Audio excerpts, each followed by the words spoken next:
नमस्कार, स्वागत है आपका अजीत अंजुम जी के प्लेटफॉर्म पर। मैं हूं नीलू व्यास। स्वामी अविमुक्तेश्वरानंद अभी काफ़ी हेडलाइंस में रहे हैं। एक तो अनंत अंबानी की शादी उन्होंने अटेंड की, उसके बाद उद्धव ठाकरे के लिए जो उन्होंने कहा, उसके बाद केदारनाथ का जो सोना घोटाला था वो सामने आया, और उसके बाद जैसे ही उन्होंने ये बातें कही, उसके बाद कई लोग जो अपने आप को संत कहते हैं उन्होंने ये कहना शुरू किया कि ये स्वामी जी फर्जी हैं। लेकिन जिस तरीके से बातों को उन्होंने रखा, और वो भी हिंदू धर्म की ही बातें करते हैं, लेकिन अब उनको लगता है कि जो संत समाज है वो ऐसा लग रहा है कि इस पूरे प्रक्रिया में बटा हुआ नजर आ रहा है। आज हमारे साथ स्वामी अविमुक्तेश्वरानंद जो कि ज्योतिर्पीठ के शंकराचार्य जी हैं, वो हमारे साथ हैं। स्वामी जी प्रणाम, आपका बहुत बहुत स्वागत है अजीत अंजुम जी के प्लेटफॉर्म पर। और जो पहला सवाल है कि आपको एक विवादित संत के रूप में लोग क्यों देख रहे हैं इस समय? आप बातें हिंदू धर्म की कर रहे हैं, आप सारी बातें जो हिंदू धर्म को बढ़ाने की कर रहे हैं, लेकिन विवादास्पद क्यों लगती हैं सबको आपकी बातें? देखिए, जब हम ये नीति है कि जब हम किसी के द्वारा उठाए गए प्रश्नों का उत्तर देने की स्थिति में नहीं रहते, तो फिर हमारी कोशिश यही होती है कि हम उसको विवादित सिद्ध करने की कोशिश कर दें। तो हमने जो प्रश्न उठाए, उन प्रश्नों का उत्तर नहीं दिया गया और हमको विवादित सिद्ध करने की कोशिश तेजी से चालू कर दी गई। इसका मतलब है कि हमारे प्रश्नों का उत्तर जिनके पास नहीं है, वो लोग अब हमको जीतने के लिए ये छोटे रास्ते अपना रहे हैं, इससे ज़्यादा कुछ। लेकिन ये लोग कौन है? गोविंदानंद सरस्वती, जिन्होंने इस तरीके की साउंड बाइट दी, सब टीवी चैनल से उन्होंने बात किया और ये कहा कि अविमुक्तेश्वरानंद एक फर्जी बाबा हैं, इस तरीके का शब्द उन्होंने इस्तेमाल किया। और जबकि आपको बड़े सम्मानजनक तरीके से सब देखते हैं, शंकराचार्य जी बोलते हैं, लेकिन वो लोग ये कहते हैं कि नहीं, ये तो शंकराचार्य जी नहीं, ये फर्जी बाबा है। ये कौन है गोविंदानंद सरस्वती? और अचानक से प्रकट हुए और उन्होंने आपके खिलाफ बोलना शुरू कर दिया।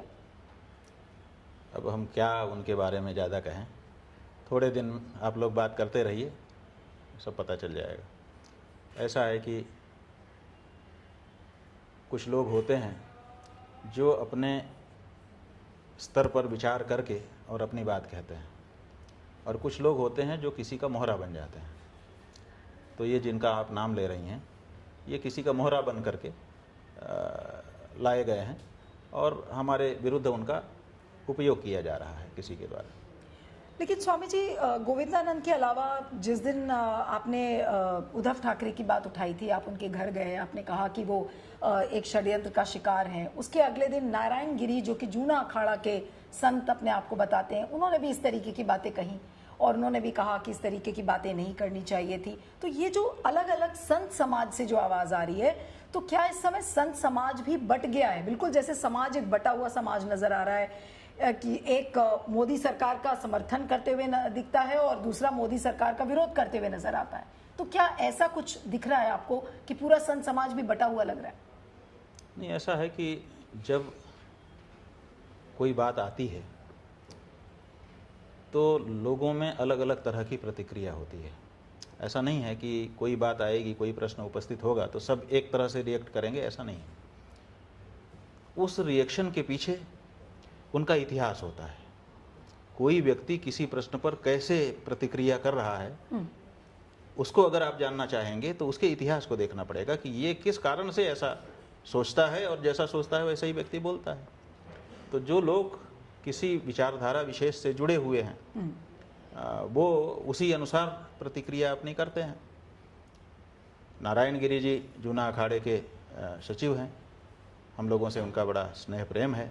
हमारे पास वो आते हैं, समय समय पर आते हैं, बहुत श्रद्धा रखते हैं हमारे अंदर। लेकिन वो कह रहे हैं कि इनको ऐसा नहीं बोलना चाहिए, वो उनका अपना सोचना है। अब उनके सोचने को तो हम लोग नहीं बदलना चाहेंगे ना, हम चाहते हैं कि जिसका जैसा सोचना है वैसा वो अभिव्यक्त करे। लेकिन इस विचारधारा की लड़ाई में कहीं ना कहीं ऐसा लगने लगा है कि अगर आप मोदी सरकार के समर्थक हैं तब तो ठीक है, सब कुछ ठीक है, लेकिन जहां पर आप कुछ विरोध में बोलने लगते हैं तो ऐसा लगता है आपको ही कहा जा रहा है कि शंकराचार्य जी नहीं, ये कांग्रेस आचार्य हैं। इस तरीके के शब्दावली का इस्तेमाल आपके लिए किया जा रहा है। अब देखिए, अब आप जो हम नहीं कहना चाह रहे थे वही आपने कह दिया। बात क्या है, हमने शुरू में ही कहा कि जब हमारी बातें, जो हमने प्रश्न उठाए अलग अलग संदर्भों में जिनका आपने अभी उल्लेख किया, उन संदर्भों में जो हमने प्रश्न उठाए थे, चाहे वो शास्त्र के प्रश्न थे, चाहे वो हमारे हिंदू धर्म से जुड़े हुए प्रश्न थे, जो प्रश्न हमने उठाए उनका उत्तर देने के लिए कोई सामने नहीं आया। इसका मतलब है कि उत्तर नहीं है। अब उत्तर नहीं है लेकिन कुछ तो बोलना ही पड़ेगा।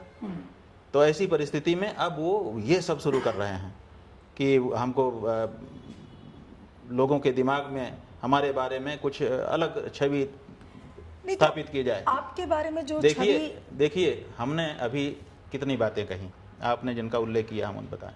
हमने राम जन्मभूमि के बारे में बात की कि वहाँ पर अभी मंदिर पूरा बना नहीं है, बन जाने के बाद प्रतिष्ठा की जानी चाहिए, यही शास्त्र सम्मत है। क्या ये कांग्रेस का एजेंडा था? क्या ये कांग्रेस का अभिमत था? कांग्रेस पार्टी ने भी वहाँ न जाने का निर्णय लिया था, लेकिन उन्होंने कारण ये नहीं बताया था जो हमने कहा।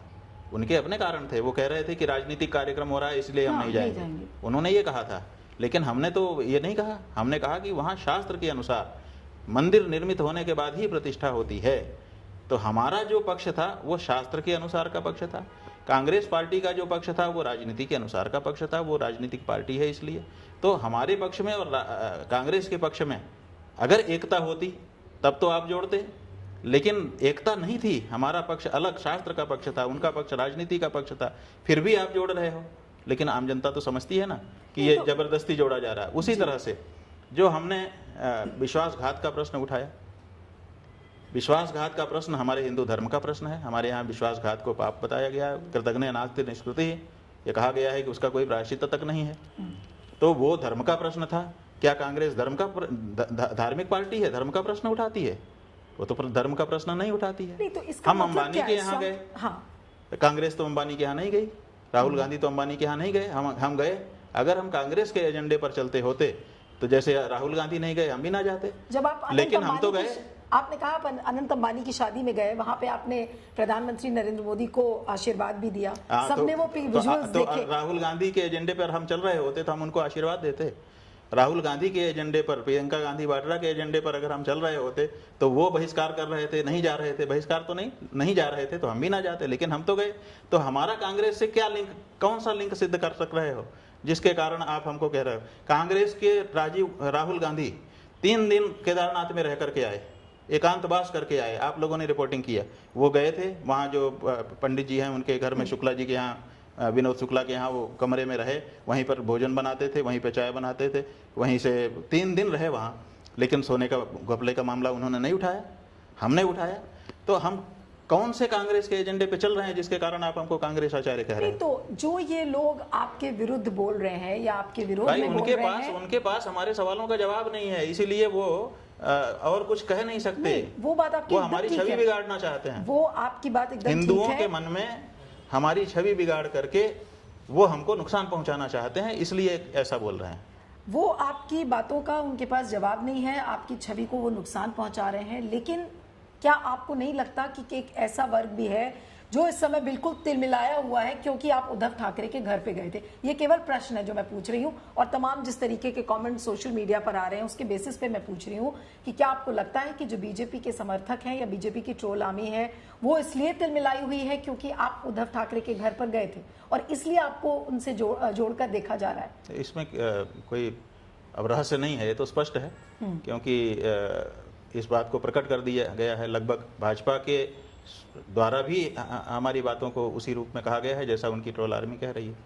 तो अब स्पष्ट है कि भारतीय जनता पार्टी के लोगों को जो पसंद नहीं आएगा वो कुछ भी करे, अच्छा भी करे तो उसको बुरा कहेंगे। नहीं, तो ये कौन सी रीति है? आप एक अच्छे मन से गए उद्धव ठाकरे के यहाँ और अब आपको लेबल करा जा रहा है कि देखिए ये कांग्रेस के कैंप के हैं या इंडिया अलायंस के कैंप के हैं, और इस तरीके से शंकराचार्य की लेबलिंग करना आपको लगता है कि ये वाकई में ठीक है? ये समाज किधर को जा रहा है? और अगर ऐसा हो रहा है तो उसका कारण क्या है?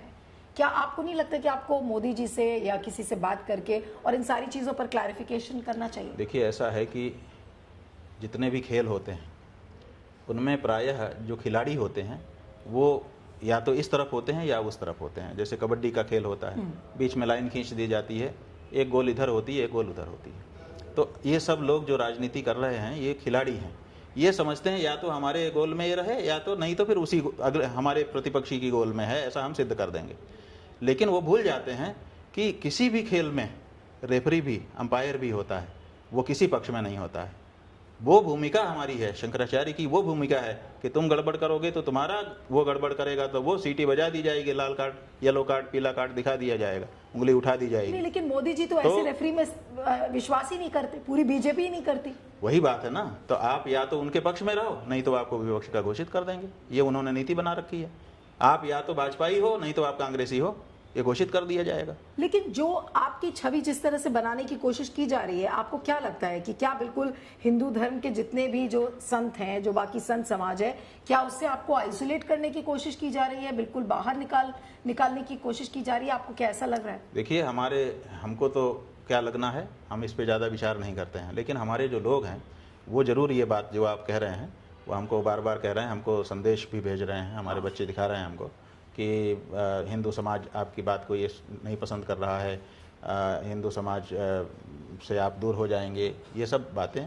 हमारे जो शुभचिंतक हैं वो हमको कह रहे हैं, लेकिन हिंदू समाज से हम दूर नहीं हो सकते। हमको पक्का पता है ये जो तात्कालिक प्रभाव है उसके बारे में हमारे लोग कह रहे हैं, या आप लोग भी सोच रहे हैं। हम ये जानते हैं कि हिंदू समाज का जो मूल चरित्र है, अगर उस मूल चरित्र को हम पकड़े रहेंगे तो हम कभी भी हिंदू समाज से दूर नहीं जाएंगे। नहीं तो क्या बीजेपी केवल ट्रोल आर्मी वही हिंदू नहीं है। देखिए, हिंदू के बारे में हम आपको बताना चाहेंगे कि 100 करोड़ के लगभग आबादी हमारी यहाँ है, 85 से 100 करोड़ के बीच में। इसमें से जो अमित शाह हैं वो भारतीय जनता पार्टी के अध्यक्ष बने थे, तो उन्होंने कहा था कि हम टेलीफोन करके सदस्य बना रहे हैं, और हम 10 करोड़ संख्या पहुंचा दिया हमने। विश्व की सबसे बड़ी पार्टी हो गई, 10 करोड़ सदस्य हमारे हो गए। तो माने 10 करोड़ उन्होंने कहा था कि 10 करोड़ भाजपा के सदस्य हो गए। इसी तरह से संघ है और विश्व हिंदू परिषद है, दूसरे संस्थाएं हैं, इन सब का भी मान ले तो 10 करोड़ ये भी मान लो, हम कहते हैं 20 करोड़ मान लो, तो 25-30 करोड़ ही तो हैं ये लोग। 100 करोड़ में से 25-30 करोड़ अगर इनको निकाल दें तो बाकी 70 करोड़, बाकी 60 करोड़, बाकी 55 करोड़ वो कहाँ गए? वो सनातन धर्मी हैं और वो हमारे साथ हैं।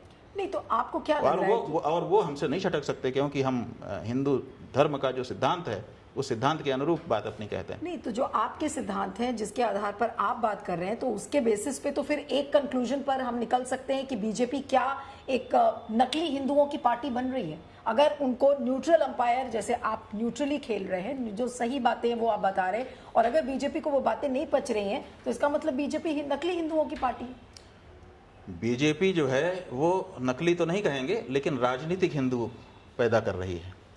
वो कहते हैं कि हम हिंदू धर्म का पालन करें ना करें, हम हिंदू धर्म के नियमों को अपने जीवन में आत्मसात करें चाहे ना करें, बस हमारा राजा हिंदू होना चाहिए और हिंदू हिंदू नाम चिल्लाना चाहिए, समझ लो सब हिंदू हो गया। हम ये कहते हैं कि केवल राजा अगर हिंदू होगा, माने हिंदू राजा आप ले आ दोगे और वो हिंदू राष्ट्र घोषित कर देगा, और आपके जीवन में हिंदू तो नहीं होगा, तो जिस दिन आक्रमण होगा, जिस दिन आपका राजा किसी कारण से, लापरवाही से या कमजोरी से परास्त हो जाएगा, उस दिन सारा हिंदू समाज परास्त हो जाएगा, और ये नहीं हो सकता। इसीलिए हमारे पूर्वजों ने क्या रास्ता अपनाया, उन्होंने कहा कि व्यक्ति व्यक्ति के जीवन में हिंदू धर्म को भर दो, तो कोई भी आक्रमण करेगा तो एक एक व्यक्ति का कत्ल नहीं करेगा, वो कर नहीं सकता, संभव नहीं है कि पूरे देश के लोगों को पूरा मार दे फिर बाहर से ला करके वहाँ पे राज करे, ये संभव नहीं है।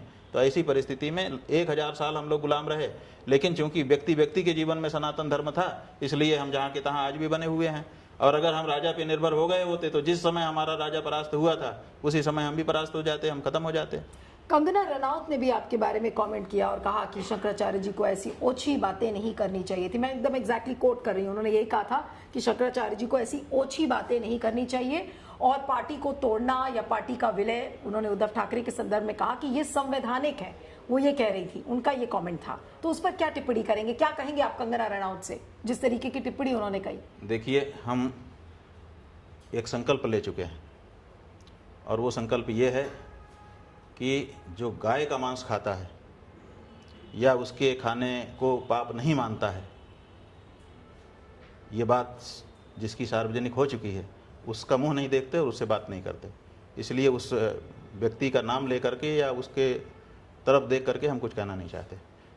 ये हम हिंदुओं के माथे पे बहुत बड़ा कलंक है कि गाय को पूजने वाला भी हिंदू और गाय को खाने वाला और उसकी खाने की वकालत करने वाला भी हिंदू, और उसको हिंदू के साथ जोड़ करके देखा जाए। तो आप ये कह रहे हैं और वो व्यक्ति जो गाय को खाने की वकालत करे, गौ हत्या को पाप ना समझे, वो व्यक्ति शंकराचार्य जी को कहे कि शंकराचार्य जी को क्या बोलना चाहिए क्या नहीं बोलना चाहिए, उसको अधिकार नहीं है। तो आप ये कह रहे हैं कि कंगना रनौत क्योंकि हो सकता है कि गाय का मांस खाती हूं और इस वजह से उन्होंने आप कहा उन पे- था, हाँ। किसी दूसरे ने आरोप नहीं लगाया है, उन्होंने स्वयं स्वीकार किया था इस बात को, सार्वजनिक है ये बात, और उन्होंने कोई इसके बारे में खेद प्रकाश नहीं किया है, उन्होंने कोई प्रायश्चित अभी तक नहीं किया है। तो आप उन पर उनके कमेंट पे आप कुछ कोई बोलना सवाल ही नहीं, चाहेंगे? चेहरा नहीं देखना चाहेंगे ऐसे व्यक्ति का, पाप लगेगा हमको, नाम नहीं लेना चाहेंगे ऐसे व्यक्ति का, पाप लगेगा हमको। केदारनाथ का जो सोने का जो घोटाले का आपने उठाया था, पिछले बार भी आपने उठाया, लेकिन केदारनाथ की जो मंदिर समिति थी उसने सारे उन आरोपों को खारिज कर दिया। आपको क्यों लग रहा है कि इतना बड़ा गोल्ड स्कैम कोई भी उसको उठाने के लिए तैयार क्यों नहीं है आज उस इशू को? देखिए, मंदिर समिति के जो अध्यक्ष हैं उनका बयान आया है, उनके खारिज शब्द कह देने से आरोप खारिज हो गया, अगर आप ऐसा मानेंगे तो हम समझते हैं कि ये उचित नहीं होगा। उन्होंने कौन से ऐसे प्रमाण दे दिए जिनके आधार पर यह कहा जा सके कि अब ये बात खत्म हो गई?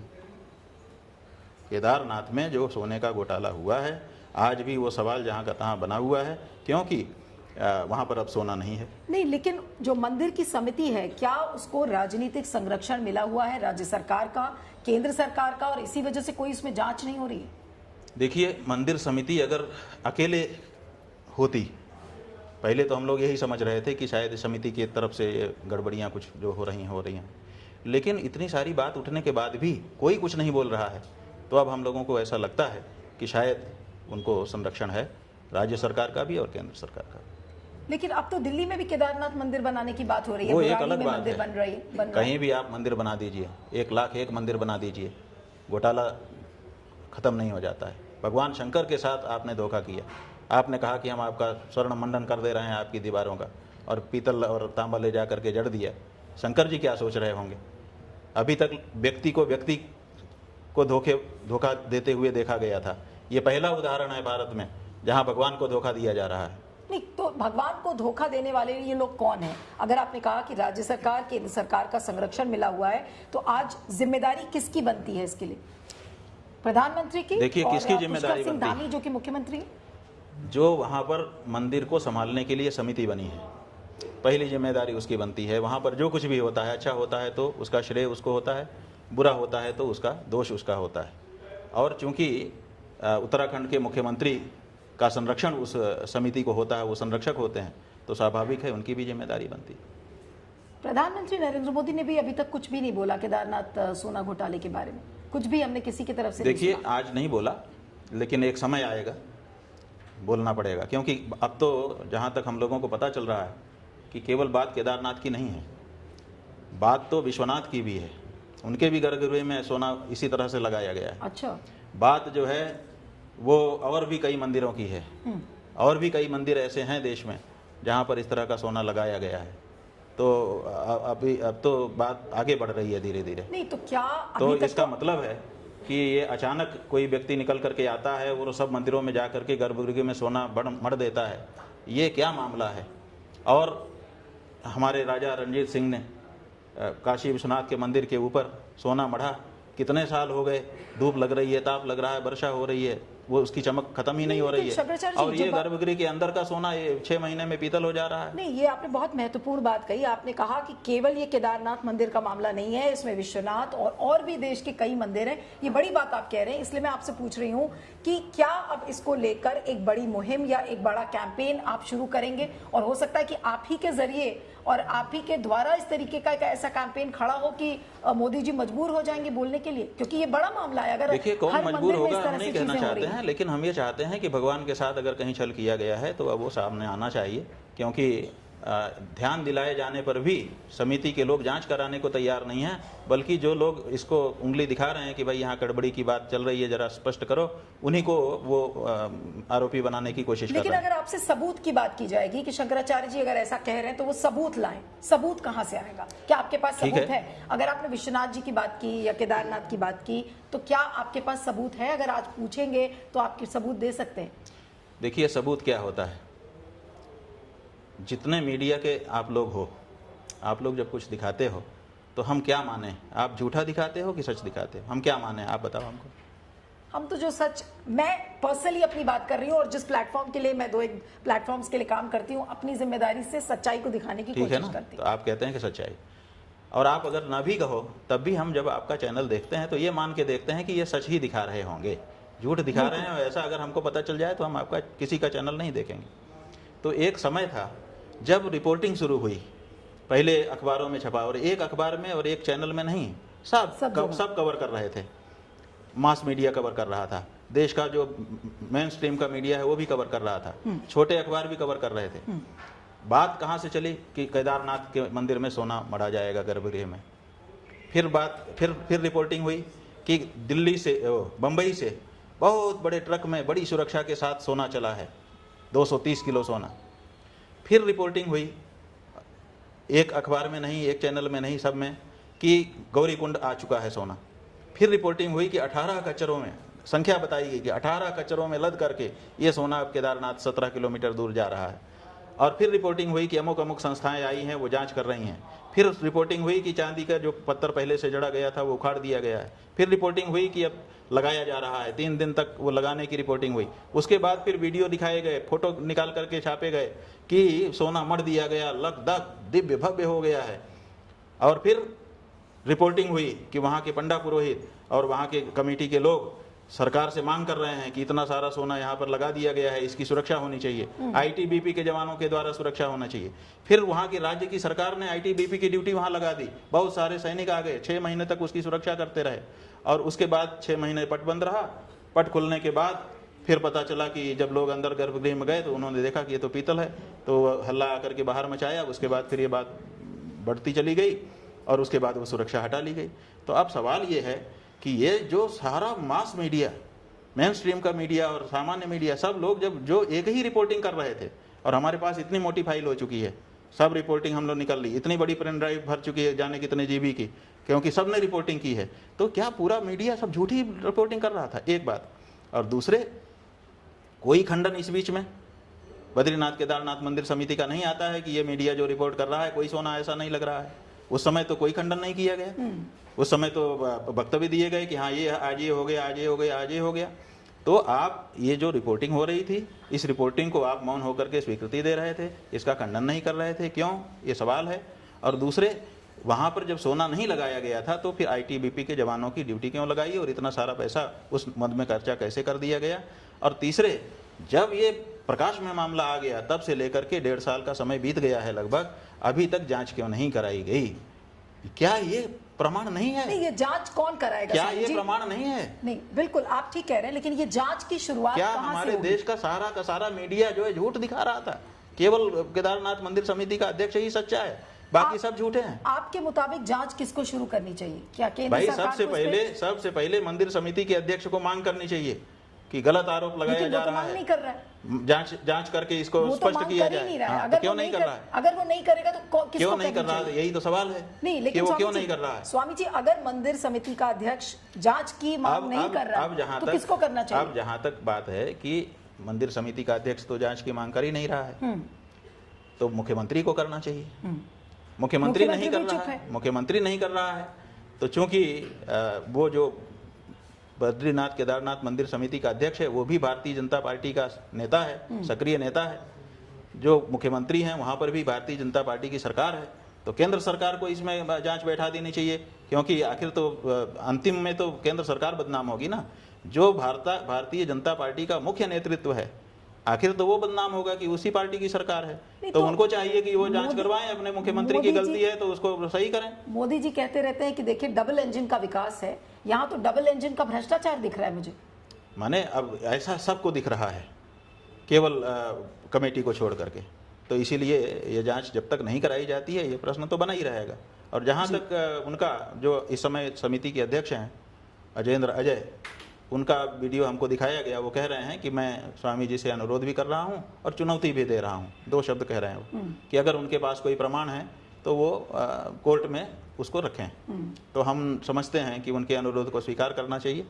चुनौती तो क्या स्वीकार करें, अनुरोध शब्द पहले कहा है, तो अनुरोध को स्वीकार करके हमारे पास जो प्रमाण हैं, वो आप देंगे। सर्कमस्टेंशियल एविडेंस कहते हैं उनको, परिस्थितिजन्य प्रमाण, वो भी प्रमाण होता है। तो वो परिस्थितिजन्य प्रमाण लेकर के हम न्यायालय में जा रहे हैं। तो आपने कहा कि सारे जो भी सर्कमस्टेंशियल एविडेंस आपके पास है उसको लेकर आप न्यायालय में जाएंगे। क्या वो सबूत आप दिखाएंगे केंद्र सरकार और राज्य सरकार को कि भाई ये देखिए ये हमारे पास सबूत है? देखिए, राज्य सरकार और केंद्र सरकार के पास हम कैसे जाएं? वो लोग समय नहीं देते हैं।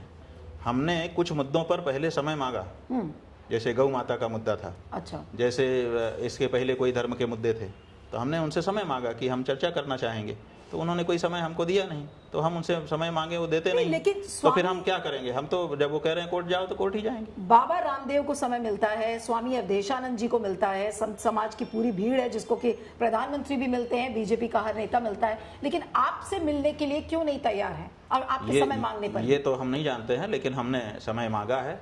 पिछले 10 साल के कार्यकाल में प्रधानमंत्री जी से मिलने के लिए भी जब कोई धार्मिक मुद्दा था, हमने 3 बार उनसे लिखित रूप से समय मांगा, हमको कभी भी समय नहीं मिला। और इतना ही नहीं, हमने गंगा जी के मुद्दे पर प्रधानमंत्री जी से समय सबसे पहले मांगा था। जब वो पहली बार प्रधानमंत्री बने थे, उस समय हम लोग गंगा आंदोलन चला रहे थे, तब हमको समय नहीं मिला। फिर हमने देश के सभी सांसदों को रजिस्टर्ड पत्र लिखा था, उसके भी जवाब किसी सांसद ने नहीं दिए हमको। तो हम क्या करें जब कोई जवाब देता ही नहीं है? क्या उनको ये लगता है कि आप किसी एक ऐसे खांचे में हैं, जैसा आपने कहा कि आप तो न्यूट्रल जो रेफरी होता है आप उसकी भूमिका निभा रहे हैं, लेकिन आप हिंदू धर्म का भी काम कर रहे हैं, हिंदू धर्म को आगे बढ़ाने का काम कर रहे हैं, लेकिन मोदी जी की जो सेना है उसको लगता है कि नहीं, आप तो ऐसा लग रहा है कि विपक्ष का एजेंडा चला रहे हैं। अब उनको जो लगता हो, हम तो उनका भी हित ही सोचते हैं, किसी का अहित नहीं सोचते हैं। लेकिन स्वामी जी, एक बात थोड़ी सी पर्सनल है जो मैं आपसे पूछना चाह रही हूँ कि क्या शंकराचार्यों को, जो भी शंकराचार्य जी हैं, क्या उनको राजनीतिक दलों के बारे में, जैसे कि आप उद्धव ठाकरे के लिए आपने कमेंट किया या फिर आपने और भी जो बातें बीच में कहीं, तो क्या उस तरीके के राजनीतिक कमेंट्स आपको करने चाहिए या शंकराचार्य जी को लोगों को करना चाहिए?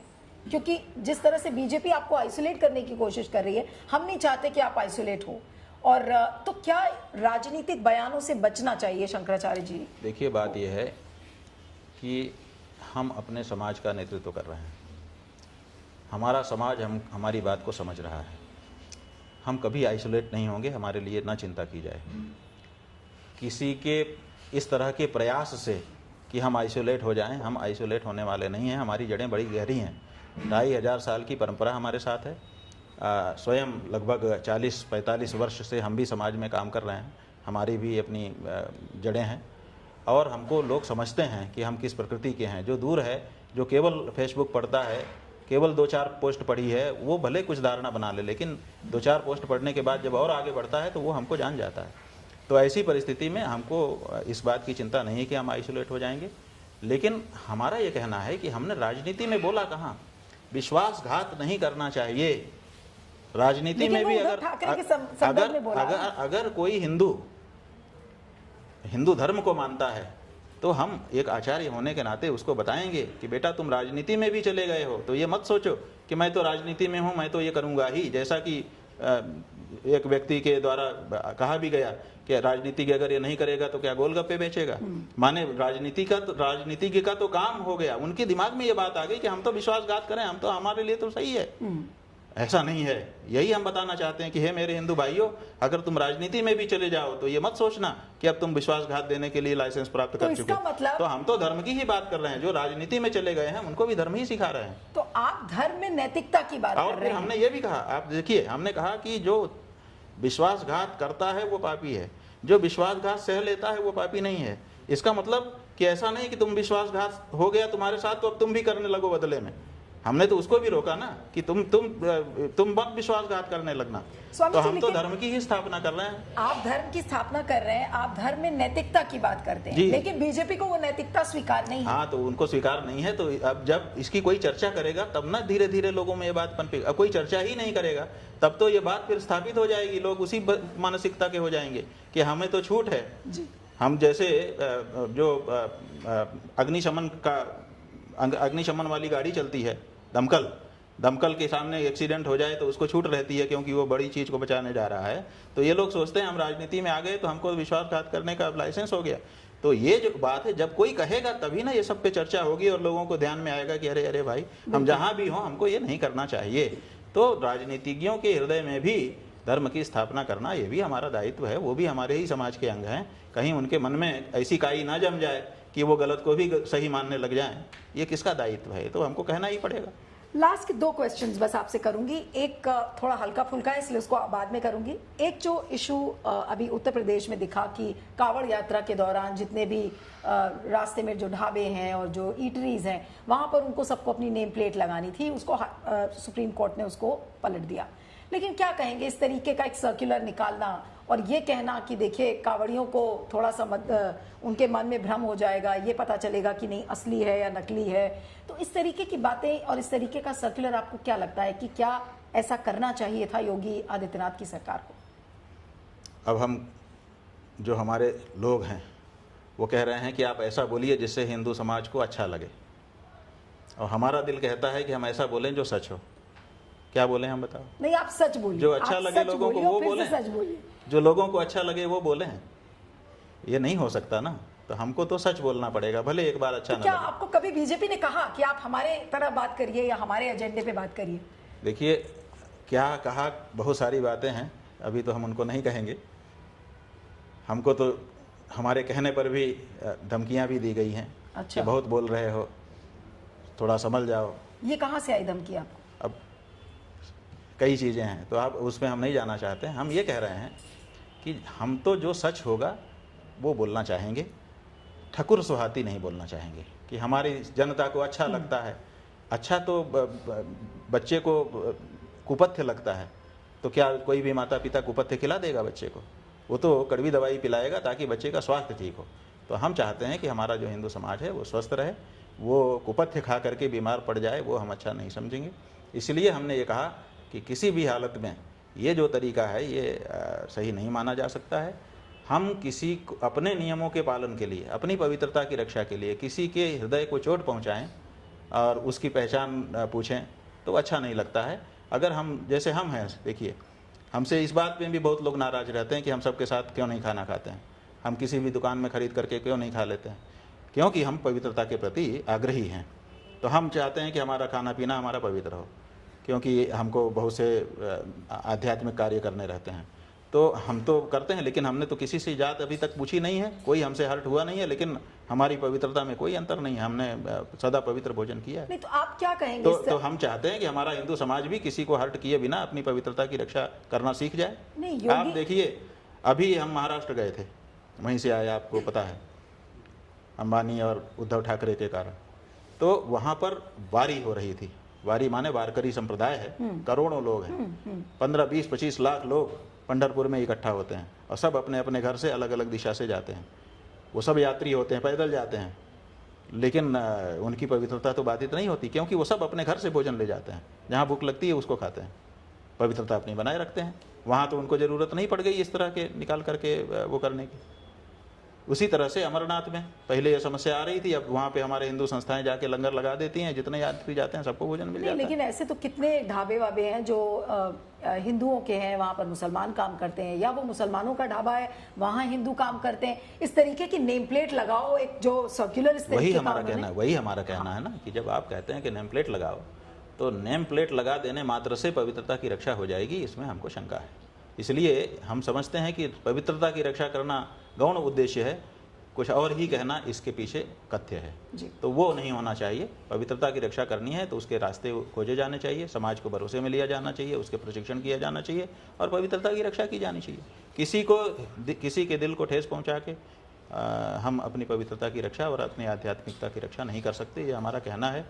किसी को शुरू में भले बुरा लगे, लेकिन जब वो सोचेगा तो उसको पता चलेगा कि बात सही थी। एक आखिरी बात जो बहुत हल्के फुल्के टोन पर, और उसके बाद फिर मैं इस प्रोग्राम को ख़त्म करूंगी, कि कई संत लोग ये कहते हैं कि शंकराचार्य जी और आपके लिए बोलते हैं कि आप मुस्कुराते बहुत कम हैं और क्रोधित बहुत लगते हैं हमेशा। अपने इंटरव्यूज में भी ऐसा लगता है कि गुस्सा रहते हैं ज़्यादा। तो क्या स्वामी जी आज थोड़ा सा मुस्कुरा भी दीजिए और ये भी बताइए कि गुस्से में क्यों रहते हैं आप? ऐसा है कि जैसा जिस समय प्रश्न सामने आ जाता है वैसे ही मुखाकृति बन जाती है।